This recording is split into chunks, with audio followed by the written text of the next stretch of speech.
Hi guys, আজি এটা entertainment কথা ক'ব যাই আছোঁ দেই, অনলি ফৰ মুছলমানবিলাকৰ কাৰণে হা। মুছলমানবিলাকক কৈ আছোঁ, ভাইটি বেয়া নাপাবা, যোনটো সঁচা কথা এইটোৱে কৈ আছোঁ হা। আৰু বেয়া পালে পাব পাৰা, মোৰ ক'ব লগা একো নাই, কিন্তু জাষ্ট মোৰ কথা এটাই যে তোমালোকে যে আল্লাহ আল্লাহ কৰি থাকা যে এনি টাইম কিবা এটা ছাপ'জ চাওঁ হা গাইছ, আপোনালোকে কওক কথাটো। এই ৰাতিপুৱা টোপনিৰ পৰা উঠিলিহঁতে উঠি কিনে কি এই মুৰ্গী কাটা বা ছাগলী কাটা হালাল বুলি কয় ন সিহঁতৰ, এই আল্লাহ। আৰে ভাই, কিয় ভগৱানৰ নামটো লৈ থাকা তোমালোকে কোৱাচোন? মুৰ্গী কাটিব লাগে, পাঠা কাটিব লাগে, কাটা না তুমি। আল্লাহৰ নামটো কিয় ল'ব লাগে? হে আল্লাহ, হে হালাল। আৰে ভাই শুনা, এতিয়া মই এটা হিন্দু ল'ৰা হা, তুমি মোক সোধাচোন যে দাদা আপোনালোকৰ ভগৱান দেখাওকচোন।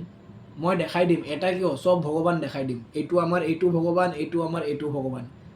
কিন্তু তোমালোকক যদি কওঁ হা, তোমালোকে খালি আল্লাহ আল্লাহ কৰি থাকা। কিবা এটা কাটিব গ'লে আল্লাহ, হাগোতে গ'লে আল্লাহ, খাব গ'লে আল্লাহ, খালি আল্লাহ আল্লাহ হা। আল্লাহ কি দেখিছা জানো? দেখাব পাৰিবা মোক ফটো? পাৰিবানে?